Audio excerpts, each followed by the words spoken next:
I want to get to this topic.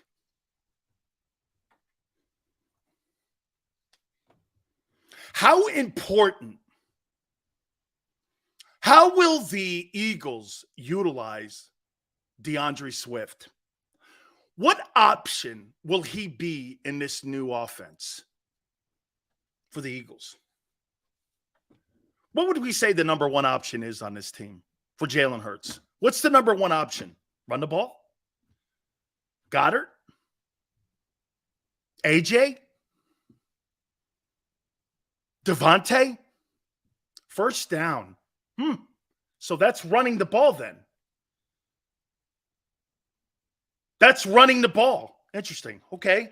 So then he has to be a focal point in the attack. AJ, Goddard, Smith, and Swift, Tone says. Could he be the most important player in this offensive huddle, DeAndre Swift? Here's why I say this. You're going to have something in your backfield that you haven't had since Jalen Hurts has been a starting quarterback. You know what that is? You're going to have the ability to have a screen game. That's got to improve his chances of getting to 4,000 passing yards. Okay? That's got to improve his chances. You know, the Eagles have no screen game. They've got to be the only football team in the NFL that doesn't have a screen game. But that's because that's what the RPO is. You see, screen game is it's reads. It's part of a progression that most quarterbacks in the NFL go through. You don't see your opens, go to the screen game. It's a high percentage play. Brady's made a career out of it and won Super Bowls with that play. That entire screen game, Brady, the intermediate passing game, it has won Brady 7 Super Bowls. Deep passing game does not win Super Bowls. The intermediate passing game does. Brady has shown you that. Appreciate you coming aboard, Joey. How important can he be in this? And how would you utilize DeAndre Swift? Do you build your offense around him? He could be a Le'Veon Bell. How important was Le'Veon Bell in that Steeler offense? He was a 1,500-yard back, and he was 700-yard receiving guy. He became such a focal point of that attack with Ben Roethlisberger, AJ. Hell, even Smith-Schuster, who was the number 2 option on that team. This guy could be a force in this offense. And I think that was one of the attractive things that they saw in that game 1 of last year, was that this guy could be a major focal point. My opinion, do you run the offense through him? Run the ball? And listen, I'm talking about other than Jalen here. Le'Veon Bell was a superstar. That's what Christian says. Really? How many people think Le'Veon Bell was a superstar? I'll tell you what, when he left Pittsburgh, you really think he was a superstar player? Usually superstar players are superstar players like Brady or Stafford or whomever. And they go other places and they win and put up great numbers. Le'Veon Bell was a turd when he left Pittsburgh. He never recouped anything, including his money. He went to the Jets. He was a disaster. He's out of the league now. He was a baller with the Steelers because the Steelers ran the offense through him, not through AB. They ran the offense through Le'Veon Bell. Can you imagine if Le'Veon Bell becomes a guy that, what would you be more in fear of? Knowing that you got Devontae Smith, you got Dallas Goedert, and you got A.J. Brown out wide and inside, and you got a back that could potentially get you 50 catches this year and potentially 1,200 yards rushing.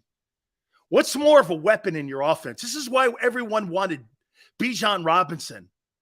To me, DeAndre Swift could be more of a weapon in that offense than any other player outside of Jalen Hurts because of the versatility he gives you. I got to worry about 50 catches. I got to worry about 1,200 yards. And it's built around the run game. I don't think you can just put DeAndre Smith in a huddle and just go like this. Here's the ball. Go ahead, get 3 yards, and then take him out, put him on the sideline. I think you've got to run that offense through him a little more. Max 10 carries? No, man. His max should be 20 carries. I'm trying to eliminate the carries for Hurts. I'm trying not to have Jalen miss games late in the year like he has in the last 2 years. I don't want that. I want him to actually, as the season goes on, I want his carries to increase. I want to see those numbers get better and bigger. What about Penny? Dude, what about Penny?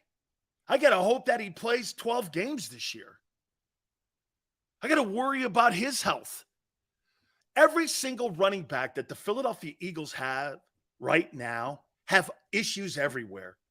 2 of them have health issues, and the other 2 have inexperience issues. I don't know. Do you have a back? Once again, the Eagles are going cheap at the running back position, and it could cost you this year, especially when you're taking on better football teams with better coaches.